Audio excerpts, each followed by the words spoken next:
함께 말씀을 보시겠습니다. 누가복음 10장 25절부터 37절 말씀입니다.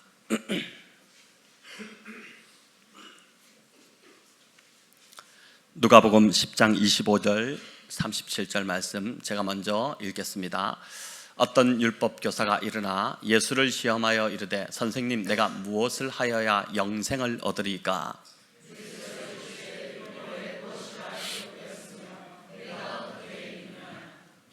대답하여 이르되 네 마음을 다하며 목숨을 다하며 힘을 다하며 뜻을 다하여 주 너의 하나님을 사랑하고 또한 내 이웃을 내 자신같이 사랑하라 하였나이다.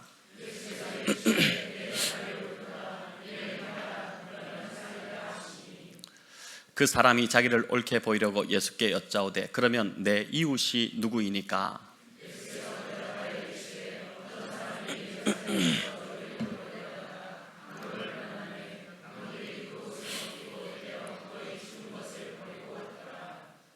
마침 한 제사장이 그 길로 내려가다가 그를 보고 피하여 지나가고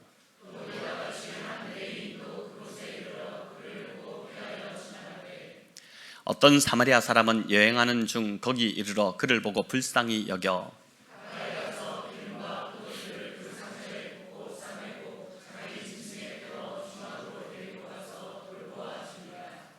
그 이튿날 그가 주막 주인에게 데나리온 둘을 내어주며 이르되 이 사람을 돌보아주라. 비용이 더 들면 내가 돌아올 때에 갚으리라 하였으니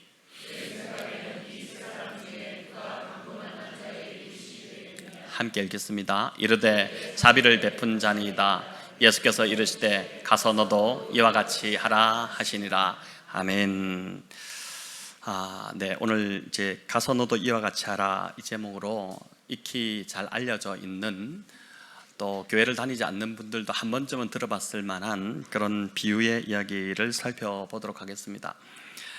첫사람 아담이 범죄하여 타락한 이후 인간은 이제 서로를 향해 등을 이제 돌리고 반목과 질시의 역사를 계속해서 반복을 했습니다. 서로를 포용하고 사랑으로 받아주어야 할 인간이 오히려 이제 배제하고 배척해버리는 관계가 되었고, 주변의 사람들을 사랑해야 할 이웃으로 생각하기보다는 경계하고 밀어내야 할 경쟁자로 취급하기 시작했습니다. 오늘 이제 이 이웃에 대한 이야기인데, 누가 내 이웃입니까? 이 질문을 하지 않습니까? 이 이웃의 개념도 이타적이 아닌 이기적인 그 개념으로 변질이 되어버렸습니다. 나에게 득이 되느냐 그렇지 않느냐로 그 기준이 이웃이 아닌 나 자신이 되는, 내가 중심이 되는 그런 변질이 일어난 것입니다. 나에게 우호적이고 또 이득이 될 만한 사람은 이웃으로 인정하고 받아들이지만 그렇지 않은 사람은 배타적인 경계선을 이제 그어버린 것입니다. 오늘 본문에 등장하는 이 율법교사가 바로 그런 편협한 이웃 개념을 가지고 있던 자였습니다. 주님의 비유가 다 그러하듯 이제 오늘 이 비유도 그냥 들려주신 이야기가 아닙니다. 잘못된 가치를 가지고 있던 이 율법교사를 교정하시고자 이 이야기를 우리 주님이 시작을 하셨습니다. 25절에서 이 율법교사는 예수님을 시험하고자 질문을 던졌다 이렇게 되어 있습니다. 함정에 빠뜨릴 그런 속셈으로 이제 질문을 던진 것입니다. 예수님께 다가간 이 의도 자체가 굉장히 불순하고 불쾌하기까지 합니다. 그래서 예수님을 부르는 호칭도 보니까 이 사람이 선생님이여 이렇게 합니다. 예수님은 그저 랍비 중에 한 사람으로 그렇게 취급을 한 것입니다. 이 사람은 예수님에 대한 존중의 마음이 전혀 없었고 그저 고투리를 잡아서 망신주기 위한 그런 아주 악한 의도를 가지고 예수님께 접근했다고 할 수 있습니다. 그가 주님께 물은 질문은 무엇을 하여야 영생을 얻으리까 였습니다. 무엇을 하여야 영생을 얻으리까? 여러분, 이 질문이 결코 가볍지 않지 않습니까? 이 질문이 가볍지 않습니다. 그가 뭘 지금 알고 이 질문을 던졌을까 참 궁금하기도 한데, 여러분, 이 사람의 질문은 죽고 사는 문제가 달린 아주 중요한 질문이었습니다. 이 율법교사의 질문에 주님이 대답으로 주신 것이 바로 이제 이 선한 사마리아인 그 비유입니다. 그래서 이 선한 사마리아인 비유는 단순히 착하게 살면 복을 받는다는 그런 도덕적 차원의 이야기가 아닙니다. 또 교회나 그리스도인이 불쌍한 사람을 적극적으로 많이 도와줘야 한다, 구제사역에 힘써야 한다는 그런 이야기를 하려고 이 교훈을 주신 것도 아닙니다. 이 이야기 속에는 놀랍게도 영생에 관한 주님의 가르침이 들어있다는 것을 기억해야 됩니다. 여러분, 이 사실을 염두에 두고 이 비유 속으로 좀 더 깊이 들어가 보면 좋겠습니다. 율법교사의 질문에 예수님이 이제 역질문을 던지시죠. 이제 역공을 펼치신 것입니다. 우리 26절, 27절 같이 읽어보겠습니다. 예수께서 이르시되 율법에 무엇이라 기록되었으며 네가 어떻게 읽느냐? 대답하여 이르되 내 마음을 다하며 목숨을 다하며 힘을 다하며 뜻을 다하여 주 너의 하나님을 사랑하고 또한 네 이웃을 네 자신같이 사랑하라 하였나이다. 아멘. 자, 저와 여러분은 신약 성경이 완성된 지금 시대에 살고 있기 때문에 어떻게 영생을 얻는지에 대해서 우리는 정답을 말할 수 있습니다. 우리 같으면 요한복음 3장 16절을 당장 이렇게 됐을 것입니다.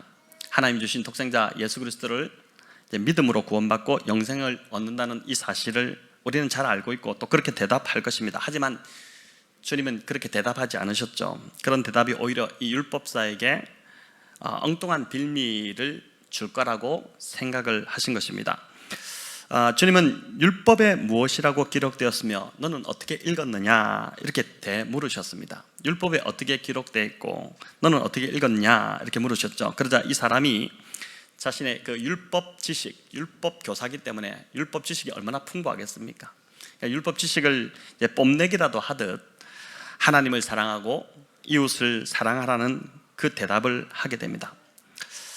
주님은 그의 대답이 옳다 이렇게 하시면서 이를 행하라 그리하면 살 것이다 이렇게 말씀을 해주셨죠. 율법사 입장에서는 어떻게 보면 좀 김이 새어버린 것입니다. 예수님이 자신의 질문에 걸려들 줄 알았는데 싱겁게 끝나버리지 않았습니까? 자, 그러자 이 율법사가 다시 한 번 더 질문을 던지는데 그 질문이 뭐냐면은 그러면 내 이웃이 누구입니까? 이렇게 질문을 던진 것입니다. 자, 그러자 주님이 이번에는 율법에 뭐라고 돼 있느냐 또는 너는 어떻게 생각하냐 이렇게 하지 않고 선한 사마리아인 비유를 이제 들려주시기 시작한 겁니다. 여러분 30절부터 시작되는 이 비유의 이야기를 잠시 요약하면 이렇습니다. 어떤 사람이 예루살렘에서 여리고로 내려가다가 강도를 만났습니다. 강도들이 그의 옷을 다 벗기고 때려서 거의 죽게 되었는데 그 지경으로 만들어 놓고 도망을 쳐버린 것입니다. 자, 이 이야기의 흐름상 이 강도 만난 사람은 유대인이 분명해 보입니다. 유대인 어떤 한 사람이 길을 가다가 강도를 만난 것입니다. 그런데 마침 그때 그 길로 한 제사장이 지나가게 됩니다.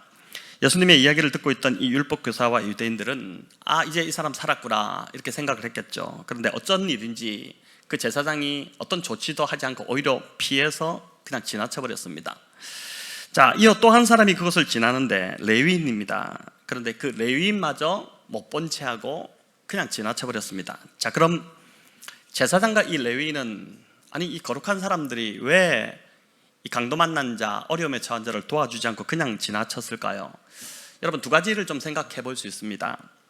첫째는 도와주다가 자신도 똑같은 복면을 당할지 모른다는 두려움 때문이었을 것입니다. 당시 예루살렘에서 여리고로 내려가는 것은 길은 예루살렘과 여리고는 가깝지 않았습니다. 한 27km 정도 떨어져 있는 꽤 먼 거리지 않습니까? 근데 그 길이 이제 유대 광야가 중간에 끼고 있어서 꼬불꼬불꼬불하는 광야길을 지나야 하는 그런 인적이 드문 광야지대였습니다. 자, 그렇기 때문에 자주 그 길에 강도떼가 출몰했고 강도들이 주로 이제 사용했던 수법은 죽은 척하고 있다가 사람이 이렇게 다가오면은 갑자기 덮친다든지 또는 뭔가 좀 관심을 끌만한 물건을 거기다 놓고 이게 뭘까 이렇게 길을 가던 사람이 이제 멈춰서 그걸 이렇게 신경이 팔려 있을 때, 정신이 팔려 있을 때 뒤를 덮쳐서 강탈하는 그런 방법을 썼다고 합니다. 자, 그렇기 때문에 괜히 도와주었다가는 자신마저 강도들의 수법에 걸려들어서 낭패를 볼 수 있다고 생각했을 수 있습니다. 또 한 가지는 이 제사장과 레위인은 시체를 만지면 7일 동안 그냥 일주일간 부정해진다는 율법의 조항 때문이었습니다. 부정하게 되면 성전에서 제사를 감당하는 일을 할 수 없지 않습니까? 부정해져서 제사 업무를 수행하지 못하면 안 되니까 나는 제사 업무를 더 중요한 성전의 제사를 수행해야 되는 사람인데 내가 부정해지면 안 되니까 어쩔 수 없다 이렇게 핑계를 댄 것입니다. 하지만 주님은 이 핑계조차 대지 못하게 꼼꼼히 비율을 설정하셨습니다. 31절에 보면 한 제사장이 그 길로 내려가다가 이렇게 돼 있거든요. 그 길로 올라가다가 아니라 내려가다가 돼 있습니다. 여러분 이게 무슨 말이냐면은 여리고에서 예루살렘으로 갔다면 내려갔다고 하지 않고 올라갔다고 해야 됩니다. 왜 그런가 하면 예루살렘은 해발 한 750m 고지에 위치한 그러한 도시였습니다. 그리고 여리고는 해수면보다 더 낮은 해수면 이하 한 250m 지점에 위치한 그런 도시, 지금도 마찬가지입니다. 두 도시의 고도차가 어느 정도 납니까? 한 1,000m 이상의 차이가 납니다. 이런 지형적 도시 특성을 갖고 있는 도시가 흔치 않습니다. 자, 그러다 보니까 이 두 도시 사이를 가려면 그 끼고 있는 유대 강야로 내려가려면 어떻게 되겠습니까? 굉장히 좀 길이 가파를 것이고 경사가 급하고 뭐 그렇지 않았겠습니까? 이 제사장과 레위인이 내려갔다는 말은 예루살렘에서 여리고로 향하고 있었다는 뜻입니다. 그렇기 때문에 성전에서의 자기의 의무를 다 마치고 그저 편하게 이제 집으로 가고 있었다는 뜻이죠. 예루살렘이 오늘로 말하면 서울 같은 그런 수도였고 또 이제 여리고는 분당과 같은 그런 도시였다고 보면 될 것 같습니다.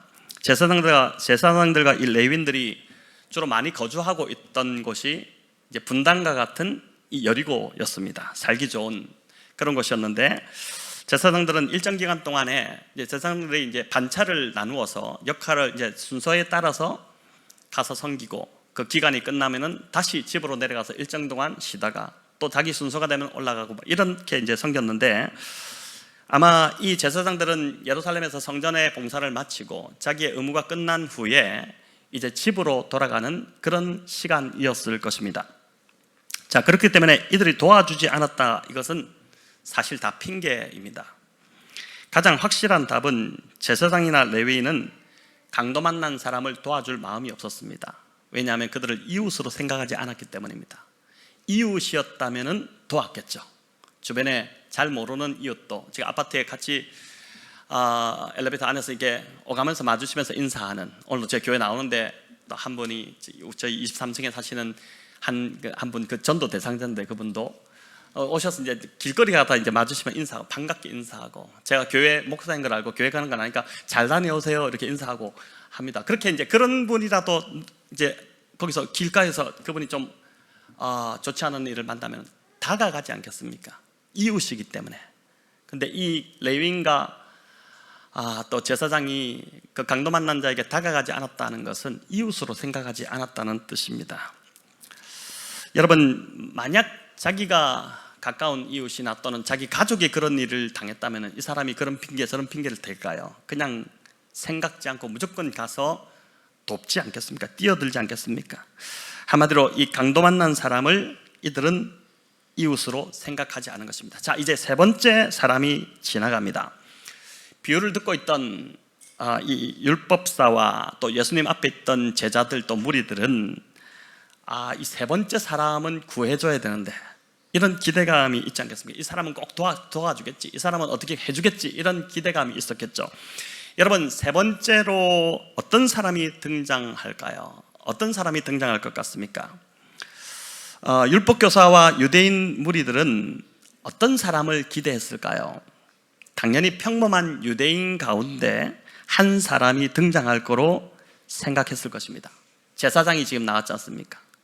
그리고 레위인이 나왔으니 이제는 평범한 유대인 그 사람이 나올 차례입니다. 그런데 주님은 그들의 기대와 전혀 다르게 사마리아 사람을 등장시켰습니다. 세 번째 사람은 평범한 유대인이 아닌, 유대인을 기대했는데 그 유대인이 아닌 유대인들이 그렇게 경멸하던 사마리아 사람이 나온 것입니다. 여러분, 그 사마리아인이 강도 만난 사람을 불쌍히 여겨 응급조치를 해주었고 그를 주막으로 데려가서 친절을 베풀었습니다. 유대인들 입장에서는 정말 인정하기 싫은 일이 지금 벌어진 것입니다. 그 당시 유대인과 사마리아인은 예수님 당시에 이 갈등이 굉장히 고조되던 정말 원수지간으로 여기던, 쳐다보지도 않던, 심지어 유대인들은 사마리아인들을 개, 돼지 취급하던, 인간 취급을 하지 않던, 밥 먹는 것, 한 자리에 식사하는 것 상상도 할 수 없는 그런 관계였습니다. 그렇게 오래되지 않은 역사이지만 미국의 그 백인들이 흑인들을 경멸했던 역사, 오늘도 이런 경멸하는 일들이 있지 않습니까? 근데 비슷합니다. 버스에 같이 타지도 못하게 하고 식당에 들어오지도 못하게 됐죠. 밥을 같이 먹는다는 것은 말도 안 되는 소리였습니다. 여러분, 유대인과 사마리아인의 관계가 이러했습니다. 차라리 내가 죽을지언정, 내가 죽으면 죽었지 사마리아 사람의 도움은 절대 받지 않는다는 것이 당시 유대인들 안에 있던 감정, 그런 정서였습니다. 그런데 말도 안 되게 강도 만난 이 유대인을 도운 자가 다름 아닌 사마리아인입니다. 거룩함의 대명사로 불렸던 이 제사장도 레위인도 다 외면하고 지나쳤는데 유대인들이 경멸하는 그 사마리아인이 강도 만난 자에게 다가와서 그를 지금 돌봐준 것입니다. 자, 그래서 한 신학자는 이 이야기가 아마 당시 실제로 있었던 이야기가 아니었을까 그렇게 추정합니다. 멸시받는 이 사마리아 사람이 유대인을 도와준다는 것, 그 당시 절대 있을 수 없는 일이었기 때문에 아무리 비유라도 이렇게 구성한다면은 그 비유를 듣는 사람으로부터 반발이 있을 것이기 때문에 그렇게 하지 못했을 거라는 거죠. 또 하나는 지금 제사장을 굉장히 비꼬고 있고 폄하시키고 있지 않습니까? 레위인도 그렇고. 당시 제사장을 이렇게 함부로 폄하시키면 그건 처벌에 해당됩니다. 처벌받게 됩니다. 그래서 이제 주님이 아무리 주님이시라도 이 이야기를 이렇게 하셨다는 것은 이 당시 실제로 이런 일이 일어났었고 그 이야기를 주님이 하셨기 때문에 다른 사람들이 반박하지 못했다, 그렇게 보는 것입니다. 그것도 참 일리가 있는 것 같습니다. 아무튼 예수님의 이 메시지는 분명했고 이 율법사는 예수님의 의도를 정확하게 파악했을 것입니다. 비유를 마치고 이제 주님이 율법사에게 물으십니다. 36절 우리 같이 읽겠습니다. 내 생각에는 이 세 사람 중에 누가 강도 만난 자의 이웃이 되겠느냐? 이르되 자비를 베푼 자니이다. 자, 이 율법사의 대답 속에는 기분이 굉장히 나쁘다는 티가 팍팍 나고 있습니다. 세 사람 중에 누가 강도 만난 자의 이웃이냐? 주님이 이렇게 물으셨다면 세 번째 사마리아 사람입니다. 그게 맞죠? 근데 뭐라고 합니까? 자비를 베푼 자입니다. 이렇게 이야기합니다. 사마리아 사람이라는 이름조차도 입에 올리는 것이 싫으니까, 그걸 인정하기 싫으니까, 사마리아 사람이 도왔다, 사마리아 사람에게 내가 도움받다, 정말 인정하기 싫으니까, 인정하기 싫은 일이 일어났으니까, 그러니까 그 이름을 거론하지 않고 자비를 베푼 자입니다. 이렇게 간접적으로 말하지 않습니까? 여러분, 얼마나 미우면 이렇게 대답할까 그런 생각이 들지 않습니까? 이 사람은 참 비겁한 사람이고 끝까지 사마리아 사람을 자신의 이웃으로 넣기 싫어하는, 자신의 이웃의 그 범주에 절대 넣을 수 없다고 하는 그런 사람이라고 볼 수 있습니다. 자, 그럼 이 사마리아 사람은 어떻게 이렇게 선뜻 도움을 줄 수 있었을까요? 강도 만난 사람을 구하기 위해 그가 치른 대가가 결코 가볍지 않은데 어떻게 이렇게 그는 도울 수 있었을까? 그 레위인도 또 제사장도 다 그냥 지나쳤는데 어떻게 그는 이렇게 할 수 있었을까? 여러분, 응급처치를 위해 포도주와 기름을 붓고, 여기 보니까 또 싸맸다는데 아마 청겁대기 이런 게 없다 보니까 자신이 겉옷을 막 찢어가지고 그거로 여러분 감싸지 않았겠나 싶습니다. 당시 여행자는 비상약으로, 우리는 오늘날 약이 많지만은 그 당시 이제 이런 약으로 사용됐던 것이 포도주와 기름을 가지고 다녔는데, 이 포도주는 알코올을 대용하는 그런 이제 소독제로 사용했고, 또 기름은 상처를 덧나지 않도록 하는, 우리로 말하면 연고 같은 그런 역할이 이제 이 기름이었습니다. 응급처치를 끝내고 그가 이제 강도 만난 사람을 태워서 짐승에 태워서 이제 여관으로 여러분 데리고 갔습니다. 만약에 우리가 생각해 볼 때 이 거리가 예루살렘에서 여리고로 가는 그 중간쯤에 지점에서 이 일이 벌어졌다면은, 지금 딱 중간이라면은 여러분 지금 한 15km 정도를 걸어서 다시 여리고로 가야 됩니다. 근데 가는 길이 내리막길이에요. 그 내리막길이고, 그리고 어떻습니까? 짐승에 지금 거의 죽은 것 같은 사람을 실었어요. 자기 힘으로 움직이지도 못합니다. 그럼 사람도 잡아야 되고 짐승도 잡아야 되고 내리막길이고, 이렇게 되면은 얼마나 힘들겠어요. 막 가다가 여기서 입에서 욕이 나오고 막 괜히 구했다. 그냥 내가 하지 말 건데 무슨 오지랖으로 지금 이랬나 뭐 이런 생각도 들고 하지 않겠습니까? 근데 그 사람이 그 길을 걸어서 15km가 보통 거리입니까? 여러분 하루에 뭐 이렇게 5,000번, 10,000번씩 걷잖아요. 얼마 몇 킬로 나올까요? 한 4, 5km 나올까요? 15km예요. 그것도 내리막길입니다. 짐승을 끌고 있고 사람이 그 위에 하나 실려 있고 그렇게 가는 그 거리를 이 사람이 감수하고 갑니다. 편하게 갈 수 있었던 그 여행길을 포기한 것입니다. 자, 여관에 도착해서 그는 정성껏 간병을 합니다. 그리고 그 다음날 떠나면서 여관 주인에게 데나리온 2개를 주고 돈이 더 들면 돌아와서 갚을 테니까 잘 돌봐주라고 합니다. 큰 돈을 주면서 신신당부를 한 것입니다. 이 착한 사마리아인이 떠난 시간이 언제였을까요? 35절에 나오는데 그 이튿날이다 이렇게 합니다. 하룻밤을 같이 보내준 것입니다. 근데 이제 다른 번역에 보면은 새벽 일찍 나갔다 이렇게 되어 있어요. 자, 이 말은 이 사람이 한가한 사람이 아니라는 것입니다. 되게 바쁜 사람입니다. 근데 계획이 없었던 상황을 처리한다. 그는 자신의 일정에 차질이 생겼고 상당한 손해와 그 불편을 감수하면서까지도 그 선행을 지금 베푸는 것입니다. 자, 그래서 이 본문을 볼 때 사람들이 많이 불편해합니다. 그리 썩 좋아하는 본문이 아닐 것 같습니다. 묵상을 좀 깊이 하고 싶지 않은 본문, 그냥 넘어가고 싶습니다. 왜 그럴까요? 나 같으면 이렇게 못하기 때문에, 이 본문을 읽으면 부담이 오기 때문에 나도 이렇게 해야 되나? 근데 나는 못할 것 같은데, 또 어쩌면 나는 하기 싫은데, 이런 마음이 들기 때문에 이 본문이 쉽지 않습니다. 그래서 제가 설교를 찾아보니까 이 본문으로 설교한 설교가 그리 많지 않아요. 설교자인 저 자신조차도 이렇게 살기가 쉽지 않기 때문에 그렇지 않을까 싶습니다.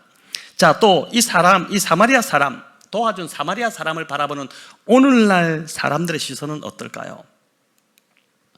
대단하다, 참 존경할 만하다, 이렇게 보는 사람이 많이 있겠죠. 그러나 일각에서는 아니 그 사람 바보 아니야? 한가한 모양이네, 돈이 남아도나 보네, 뭐 이렇게 보는 사람도 있을 것입니다.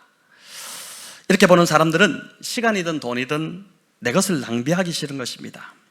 그게 지혜롭게 행동하는 것이라는 명분하에 사실은 조금도 손해보지 않으려는 속내입니다. 여러분, 감동은 항상 희생이 따릅니다. 희생이 따라와야지 그 삶에 감동이 생기기 시작하는데, 내 것을 조금이라도 희생하기 싫으니까 삶에 감동도 없고 늘 삶이 메마름이 그 지속되는 이유가, 만약에 내 삶에서 지금 메마름이 계속 지속되고 있다면 나도 이런 희생을 조금도 치르지 않고 그저 지혜롭게 산다는 명분하에 그냥 내 것만 챙기고 있기 때문에 그렇지 않을까, 한번 좀 돌아볼 필요가 있습니다. 자, 그럼 이 사마리아 사람은 어떻게 이렇게 도울 수 있었을까요? 본문을 간단히 묵상해 보면 33절에서 그 힌트를 얻을 수 있는데, 우리 같이 한번 읽어보겠습니다. 어떤 사마리아 사람은 여행하는 중 거기 이르러 그를 보고 불쌍히 여겨. 자, 이게 불쌍히 여겨 이렇게 합니다. 강도 만난 자를 보고 불쌍히 여겼답니다. 사마리아 사람 안에 있는 긍휼의 마음이 강도 만난 자를 돕는 시작이었다는 것입니다. 자, 그런데 이 긍휼의 마음이 시작된 지점이 있습니다. 30절에 보면은, 여러분 성경으로 한번 보십시오. 강도 만난 자가 거의 죽은 것 같은 상태를 본 것입니다. 죽은 것 같은 상태를 봤습니다. 여러분, 근데 이 모습을 사마리아 사람만 본 게 아니죠. 제사장도 보고 레위인도 똑같이 강도 만난 자가 죽은 것 같은 그런 상황을 보았지만 오히려 그들은 외면하고 지나갔지 않습니까? 하지만 사마리아 사람은 긍휼히 여기는 마음이 일어났습니다. 불쌍하다, 도와줘야겠다, 이 마음이 일어났어요. 여러분, 왜 이런 차이가 있었을까요? 왜 이런 차이가 있었을까?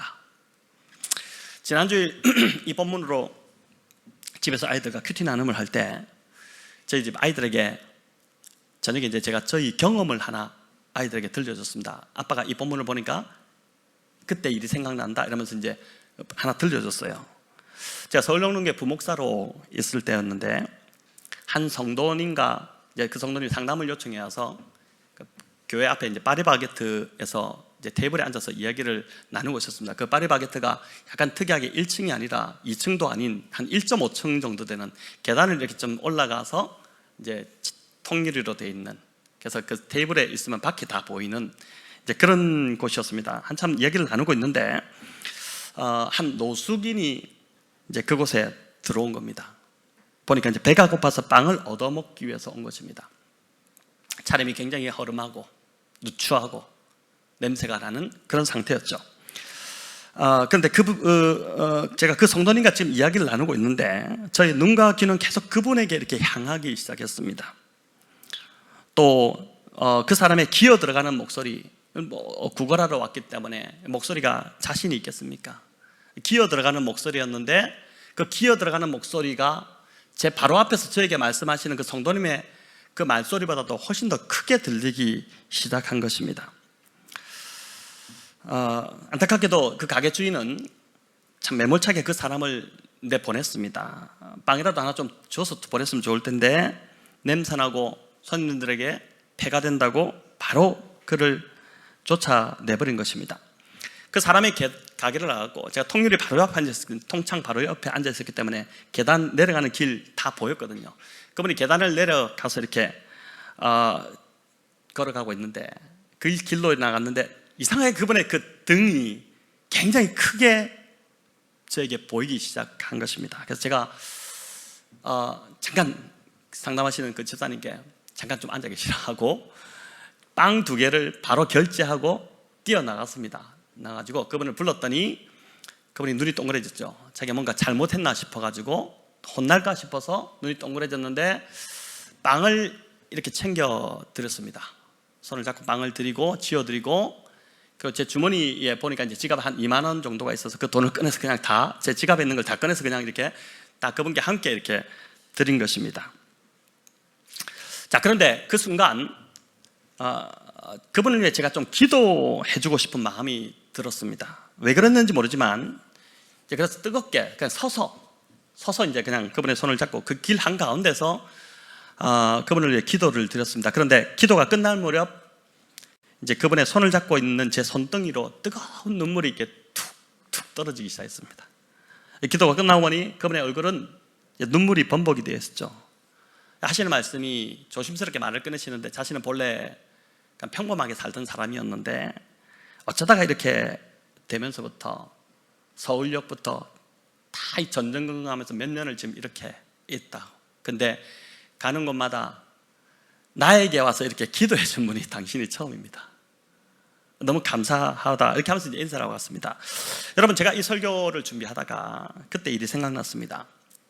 제가 그 노숙인에게 반응했던 그 이유가 바로 이 사마리아 사람이 강도 만난 자에게 반응했던 이유와 같다는 생각이 든 것입니다. 인생이 죽은 것 같은 상황, 이 강도 만난 자가 죽은 것 같은 상황이었다고 지금 밝히고 있잖아요. 죽은 것 같은 상황에서 그런 인생에 찾아오신 예수님을 경험한 사람들은 또 다른 죽은 것 같은 상황에 처한 자를 만나면 절대 그냥 지나가지 못합니다. 긍휼의 마음이 일어나게 되는 것입니다. 이 사마리아 사람은 분명 그런 면에서 하나님의 은혜를 경험한 자가 맞습니다. 그렇기 때문에 그가 작은 예수가 되어서 또 다른 죽은 것 같은 상황에 처한 자를 보고 불쌍히 여겨 다가갔던 것입니다. 어떻게 보면은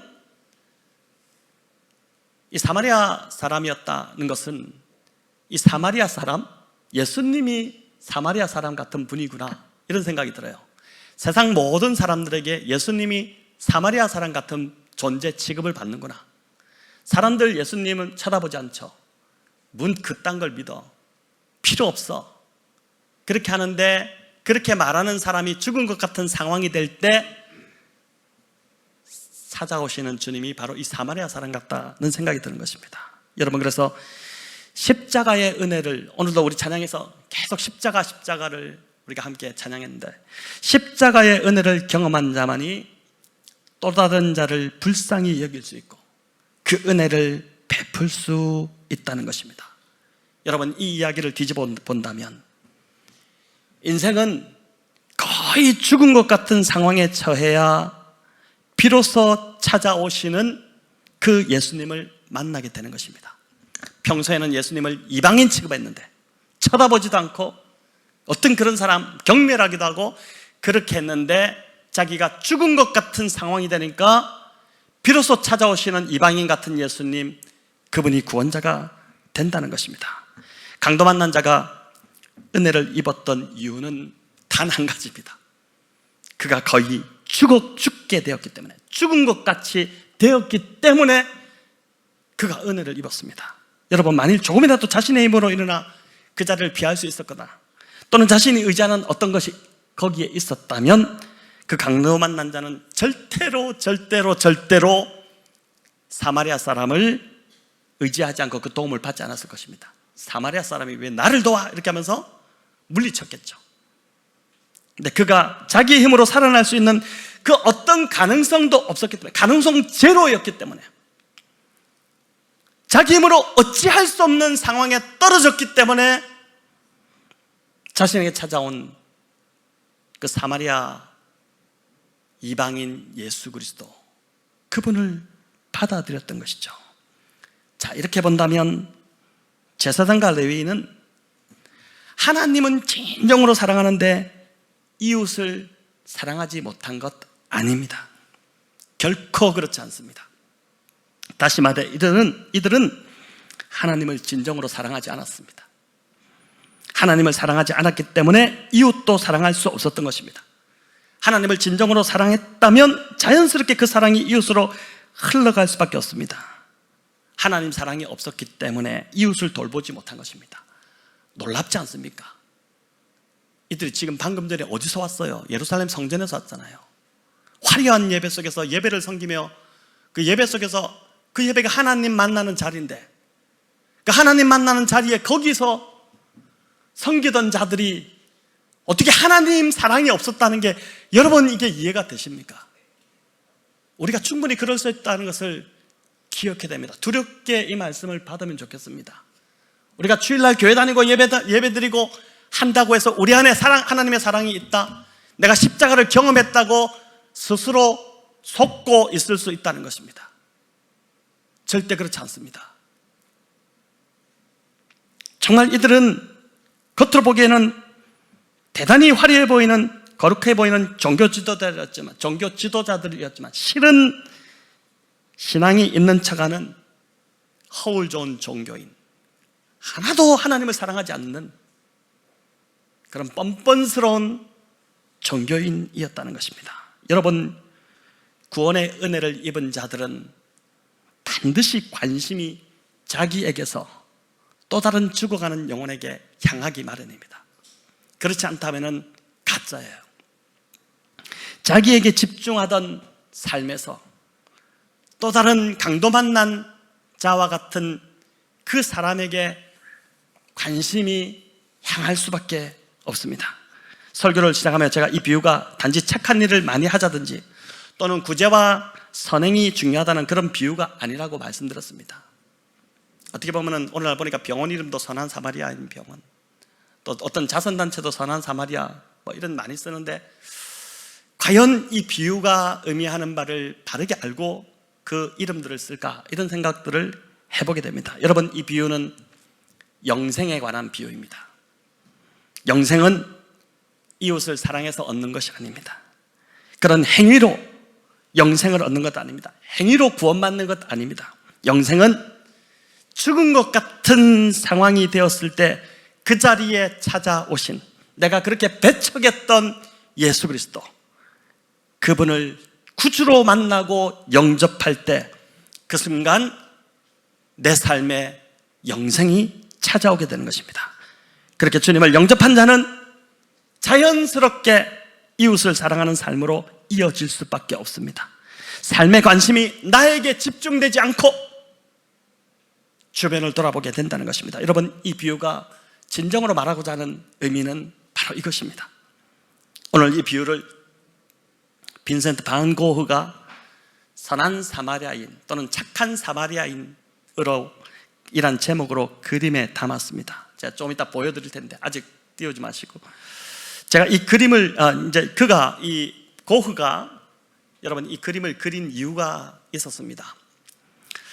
프랑스 아를이라는 마을에서 그가 이제 1년 3개월가량을 머물고 있을 때 마을 사람들이 이 고을을 미치광이 취급을 한 것입니다. 이제 텃세를 부린 것입니다.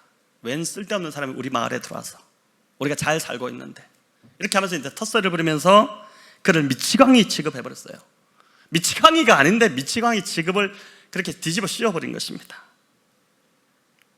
그렇게 해서 이 사람을 내보내기 위해서 시장에게 탄원서까지 보내면서 그를 쫓아내버렸습니다. 결국은 쫓겨났어요. 자신은 그저 그 아르리 너무 예쁜 도시였고 거기에서 그림만 그리고 싶었을 뿐인데 사람들이 이방인이라고 반겨주지 않고 배척하고 밀어내고 그를 미치광이 취급하며 외면하고 밀어냈던 것입니다. 반 고흐는 절박한 처지에 빠진 자신 앞에도 성경을 읽다가 이 착한 사마리아인 같은 사람이 나타나주기를 간절히 소망하는 마음으로 이 그림을 그렸다고 합니다. 한번 보여주시기 바랍니다.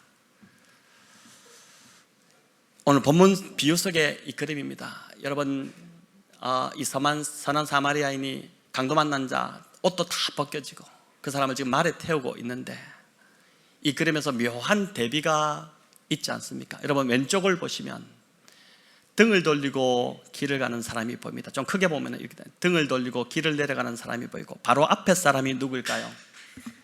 레위인이겠죠. 그리고 저 멀리 보십시오. 그 틈머리쯤에 등을 돌리고 가는 또 한 사람이 있습니다. 누구일까요? 제사장일 것입니다. 사람들은 이 두 사람이 대단한 신앙을 가진 자로 알았지만 사실은 속고 있었습니다. 그들도 속았고 사람들도 속았습니다. 그들은 하나님을 사랑하지 않았죠. 그러니 이웃을 외면했던 것입니다. 그들에게 이웃은 그저 자기에게 잘하는 자, 자기를 좋아하는 자, 자기와 마음이 통하는 자, 자기 말을 잘 듣는 자가 이웃이었습니다. 그러나 주님은 이 비유를 통해 이웃의 개념을 완전히 뒤집어 엎으시고 새롭게 우리에게 정의해 주시는데, 이기적인 이웃 개념 이런 것이 아니라 이타적인 개념으로 우리를 바꾸어 주시는데, 이웃은 내가 필요로 하는 자가 이웃이 아니라 나를 필요로 하는 자가 이웃이다. 나를 필요로 하는 자, 그 사람이 나하고 맞건 안 맞건, 나를 좋아하건 좋아하지 않건 거의 죽은 것 같은 상황에 처해서 도움이 절실히 필요한 자가 있다면 바로 그 사람이 나의 이웃이다. 그 이야기를 해주시는 것입니다. 다시 한번 그림을 보여주십시오. 그림을 다시 한번 보여주시기 바랍니다. 여러분, 이 그림에서 떠오르는 한 단어가 있을 것입니다. 이 그림을 보면 어떤 단어가 떠오르시나요? 한 단어가 확 떠올라야 되는데 그 단어는 바로 뭐냐면은 열정입니다. 열정, 패션이라는 단어입니다. 본래 고흐의 이 그림이 다 강렬해서 열정적으로 보이지만 특히 이 그림에는 굉장한 열정이 담겨 있습니다. 죽어가는 영혼을 살리려는 사마리아인의 열정입니다.